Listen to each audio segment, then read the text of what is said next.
안녕하세요. 역사를 자랑한 박수입니다. 오늘은 메가드 장군에 대해서 한번 알아보겠습니다. 인천 상륙작전은 5,000대 1위 토박이라고 나는 알고 있다. 그러나 모험에 익숙해져 있다고 말하는 사람이 메가드 장군입니다. 우리는 인천 상륙할 것이며 적을 분쇄할 것이다. 공산주의는 사상이 아니라 강도짓을 정당화하는 것이다. 성실해서 돈을 벌어서 그 돈으로 기업을 만들고 기업을 운영해서 이윤을 남기고 정당하게 돈을 벌어서 부자가 된 사람들을 부르주아라고 부르며 전제 군주제의 세습 신분이 마냥 선동해서 그들이 사회자산을 강탈해서 공자하자고 하는 강도질을 정당화하는 것이다. 우리 미국은 칼 마르크스라는 악마가 만든 공산주의에 맞서 신성한 사회자산을 소유해야 하는 하나님이 주신 사명을 지켜야 한다. 작전에 실패하는 권위는 용서할 수 있지만 경기에 실패한 권위는 용서할 수 없다. 이 문장은 메가다가 했던 말로 국군에서 널리 알려져 있다.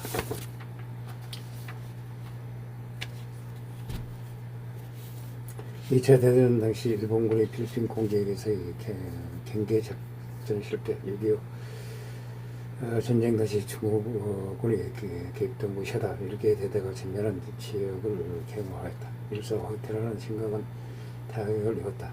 올해 저 경계에 실패한 군 예를 들 수 있는 것은 메가다가 아니라 아이젠하워이다. 아이젠하워는 역시 미군 원수이자 2차 세계대전 6.25 전쟁의 영웅이며 오히려 이쪽이 더 경계에 신경을 썼다. 영화 브래들리에서 나온 당시 아이젠하워 원수 시절 미국 경제 안보 일화를 보면 더 확실하다. 아르헨티나 공세 당시 브래들리의 재미있는 일화 한 가지이다. 당시 독일이 오토 스코르체니 SS 대령의 특수부대가 미군의 위장에 교란 작전을 벌이는 것이 발각됐다. 미군이 이들을 색출하기 위해 근무를 하면서 미국인만 알 법한 질문이 있었다. 예를 들자면 미키 마우스의 저 친구는 누구냐? 시카고에 있는 야구팀은 어느 리그 소속이냐? 같은 질문을 했다고 한다. 그리고 브래들리는 전선 이동 중에 범죄의 건물에 걸렸다. 일리노이 주도가 어딨냐는 헌병무청에 브래들리는 자기가 살던 미주리 근처라는 그런 이제 스프링필드라고 정확하게 대답했다.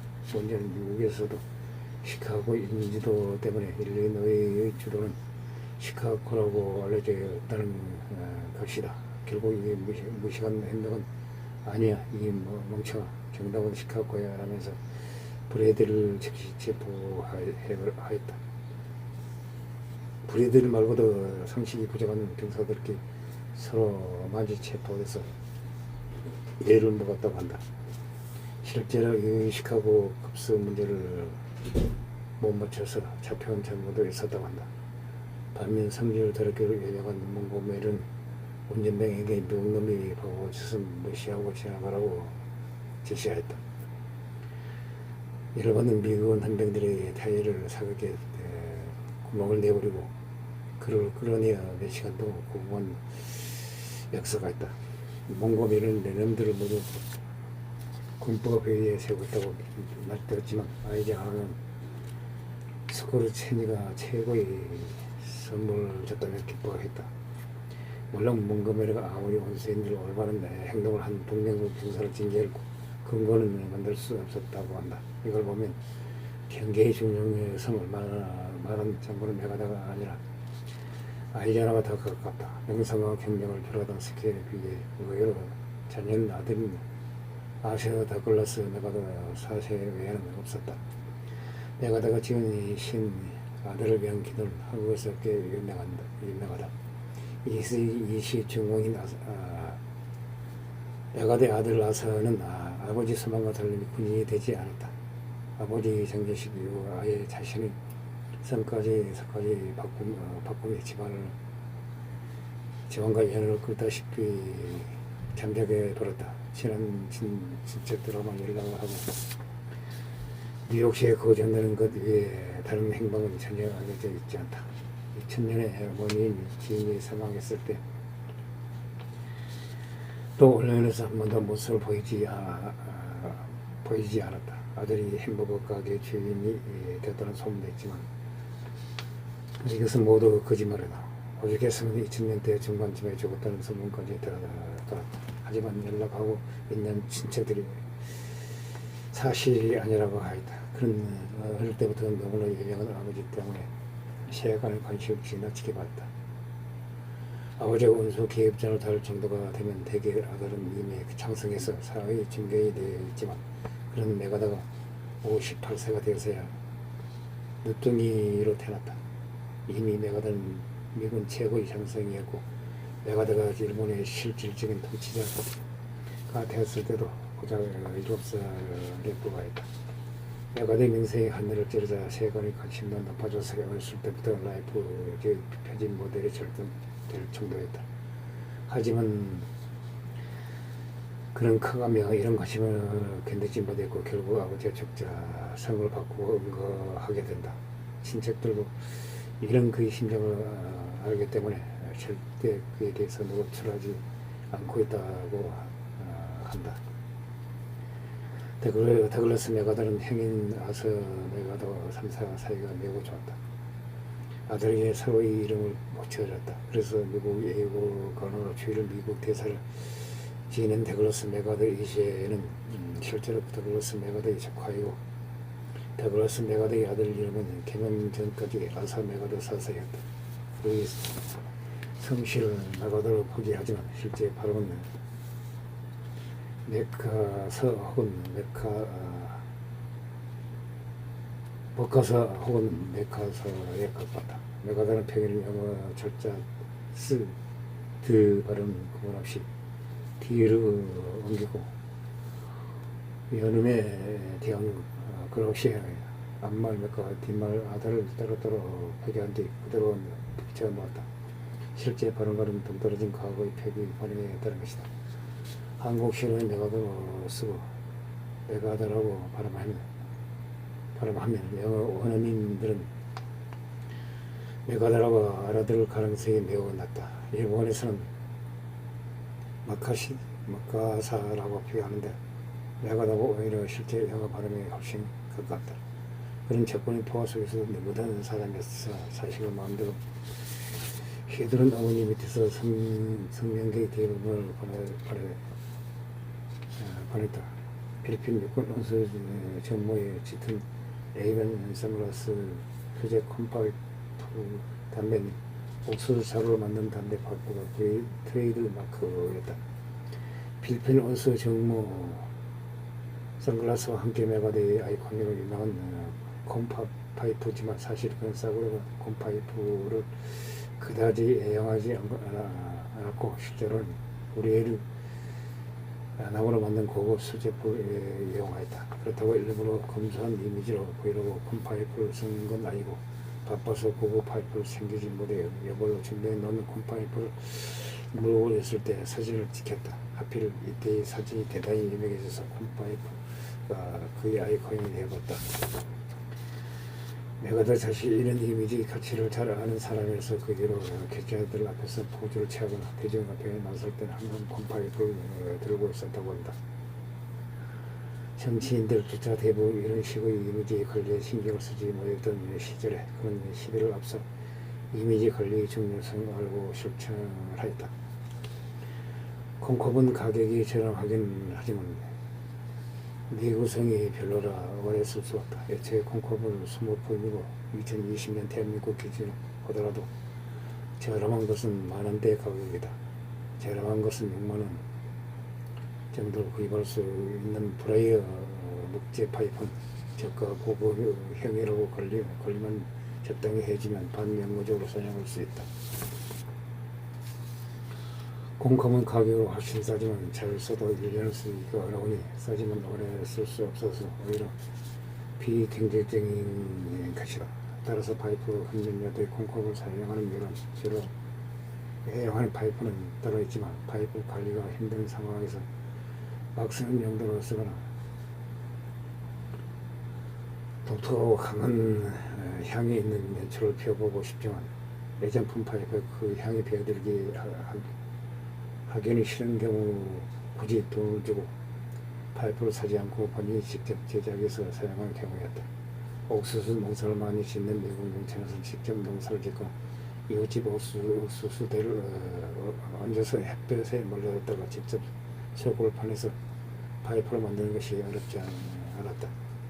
여가대의 아이콘인 콩콩은 여기저기 전쟁터로 다닐 일이 많은 메가더가 예비용 파이프로 가지고 있던 것들을 들고 있다가 우연히 사진을 찍혔다. 미국 대중적 이미지 조성과 특별을 위해 사용을 했다고 볼 수 있다. 특히 주로 사진에 나오는 콩콩은 실제로 물어보면 더럽고 크고 무겁다. 실제로 물어보면 크고 무겁다. 요즘에도 메가더 콩콩이라는 이름을 붙여서 판매되고 있는 일반적인 파이프보다 거의 3배는 무겁고 일반적으로 파이프로 1시간 정도 피울 수 있는 단위로 3배는 안에 피울 수 있다. 그러니 메가더가 콩콩을 여간이 물고 사진을 메가더 다운 먹부림이라고 볼 수 있을 것이다. 이 회담이지만 미국은 6.25 전쟁 시기까지 전투 식량을 통해 담배를 보호했으며 관련뿐 아니라 파이프 연차 공방도도 지급하였다. 그의 화려한 사관학교 시절 성적에 증명된 매우 유용한 권위였고 교양과 학식도 높았다. 그가 남긴 많은 명언이 그 언어를 구사하는 능력에도 특출한 재주가 있었다. 외모 또한 큰 키에 기적적인 풍부가 있어서 정말 누가 봐도 이를 더 근절하는 것을 느낄 수 있다. 이승만 대통령과는 자신이 31 때부터 알고 있었다고 하며 두 사람은 반박한 사이였다. 말년에 그에 대해 평생을 조국을 위해서 싸웠으며 정치를 할 때 다소 잘못이 있더라도 고국에 들어가서 명예로운 최후를 맞지 않았으면 좋겠다고 하였다. 회담이지만 메가더와 이승만은 1년 차이로 사망했으며 둘 다 미국에서 죽었다. 메가더는 연설 마지막에서 자주 주 기도문으로 마친 버릇이 있어 주 기도문맨이라는 별명에 따라 다녔다. 대한민국 정보실의 경적 연설에서 그리고 9.28 서울서 보고 중앙청 연설에서도 그런 주 기도문으로 연설을 마무리하였다. 미국의 전쟁 반발 직후인 1950년 6월 29일 메가더는 수원 변정소 도착해서 한강 방어선을 시찰하며 전학을 살펴보고 있었다. 그때 허지하지 않고 참호 속에 남아있던 어느 한국군 병사에 메가더가 언제까지 여기 있을 거냐고 물었다. 한국군 병사는 상관이 후퇴 명령이 없습니다. 명령이 있기 전에 이 참호를 지켜야 합니다라고 대답했다고 한다. 이에 탐독한 메가더 장군이 무슨 소원이 있냐고 물었다. 병사는 국방에게 소총밖에 지급되어 있지 않고 그나마 탄약이 부족합니다. 적들을 저지하기 위해서 필요한 충분한 무기와 탄약을 주라고 하였다. 이에 강력한 메가더 장군은 바로 지원군 파괴를 결심했다는 일이라고 했다. 이 일화는 6.25 전쟁 참전 국군 장성들의 해고력 등을 통해 퍼진 일화로 미국 메가더 기장관의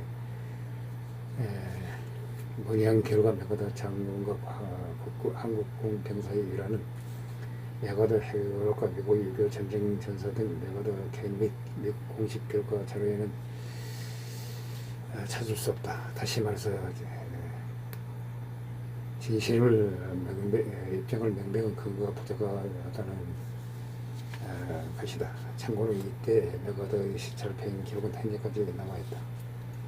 6.25 전쟁에 참전했던 다글라스 메가더 장군은 이 나라가 재건되는데 최소 100년 걸릴 것이라고 생각하였다. 그러나 한가위 기적으로 산업화를 완성하고 해전으로부터 반세기도 안 되어 선진국의 지휘를 진입하면서 예상이 완전히 빗나갔다. 심지어 메가더의 외동아들 아서 메가더는 휴전협정이 맺은 1954년에는 고작 15살이어서 한국이 선진국에 취임한 2002년에는 64세로 노인이 되기 직전이었다. 한국에서의 은폐들은 정말 커서 일부 무속신앙에서 신앙의 주체로도 나타나기도 한다. 한강 일대 재건 부군시라고 해서 현세에 살았던 인물 중 곡절이 있고 한이 있는 상을 산 유명의 죽은 뒤 부군시를 모시고 그 제사를 부군당으로 지내는 무속신앙이 널리 존재하였다. 매가닥 인천상 작전을 성공시키고 북진통일까지 가다 중공군의 방향을 바꾸고 붙들면 정부하에 그 때문에 해임되면서 한국을 떠난 이야기가 부근오고 시기에 작전에서 60년, 70년대 신격화가 되어 인천 상륙 작전이 있었던 인천지역 몇몇 무속인들이 주도해 나가다가 부군당이 생기고 이를 승배하는 무당이 생겼다. 1970년대 외국 담배가 법적으로 금지되었던 시절 그를 모시는 무속인들이 양담배를 불법으로 입수하여 제물로 써서 신문 지면에 나오기도 하였다. 지금도 그를 모시는 무속인들이 나와있다. 실제로 메가들 무속신을 모시는 사당이 현재 인천광역시에는 다수 있다고 한다. 메가들 본인의 정교는 개신교였다. 우상 숭배를 금지하는 개신교를 믿는 메가들 인천광역시 자유공원은 인천 상륙작전 7주년이던 1957년 9월 15일 시민들의 상금으로 세워진 메가들 동상이 서 있다. 그러나 2005년에 N1 단체가 나서서 이 동상의 제거를 요구한 일이 있었다. 하지만 시민이 상금을 세운 기념을 지은 것이 역사적으로 어떤 평가를 받든 전체해야 한다는 의견이 감출돼 현재까지 보존되고 있다. 서울 자화문 터널 옆에도 동상이 있다.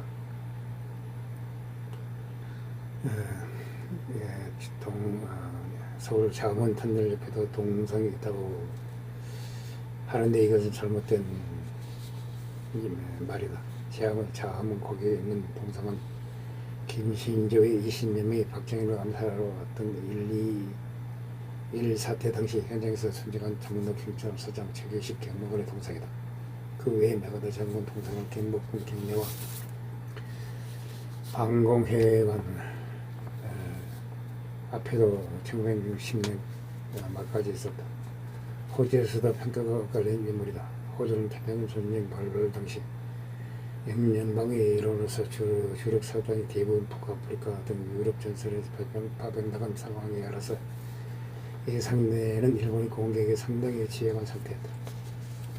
그러나 메가더가 미국의 국제된 이선급 사단과 준정규군인 호주 민병들이 끌고 누비니 전선에서 박정 고투 일본군이 전략을 깎아먹이면서 붙어내고 산호해 해전에서 미 함대가 극적인 무승부를 이끌어내면서 호주는 일본의 위협에서 한숨 돌리게 됐다. 이후 누비니 전선에서 그리고 미군이 과달카날 상륙 이후 과달카날에서는 일본군 지상 전략이 극격이 승화되면서 호주에 대한 일본군의 위협은 완전히 일소됐다. 소규모 일본군 병력이 호주 서부에 상륙했다는 떡밥이 있긴 한데 어차피 전황의 손톱만큼도 양을 주지 않는 관계로 무시당했다. 이렇게 보면 호주에서는 메가더를 높이 평가해야 맞겠지만 그리고 실제로 평가는 높지만 막상 미군이 태평양 전선에서 공시로 돌아선 이후에는 메가더는 호주군이 주 업무를 전력적으로 가치가 떨어진 미군이 지나친 섬들에 대한 토벌전 정도로 한정됐다. 개진척이 가장 어려운 전선에서 여러간 여건에도 용감히 싸웠던 호주 사람들은 당연히 분노하였다. 다만 이것은 메가더 개인의 문제는 아니다. 한숨 돌린 1943년 후반 이후 미국은 전후 국제정치 판도를 설계하기 시작하였다. 호주군이 필리핀 상륙까지 동원하면서 남태평양 일대에 종주권을 행사하고 양양과 함께하는 것을 원하지 않았다. 만약 호주가 그럴 수 있었다면 처음에 인도네시아로 독립과 엮여 어쩌면 태평양권이 군도 몇 군데를 확보할 수 있었을지도 모른다. 일본에서는 별명이 정의대장군이었으며 토고카와 의해 수출한 일본에서도 한동안 절대 권력을 휘둘렀다는 것이 별명이 붙은 이유라고 한다. 이상 메가더 장군에 대해서 한번 알아봤습니다. 메가더 장관이 중공군이 개입하는 것을 눈치를 챘더라면 우리는 통일을 하였을 텐데 아쉬운 면이 많습니다. 이상 메가더 장관에 대해서 알아봤습니다. 항시 부족합니다. 양해 부탁드립니다. 감사합니다.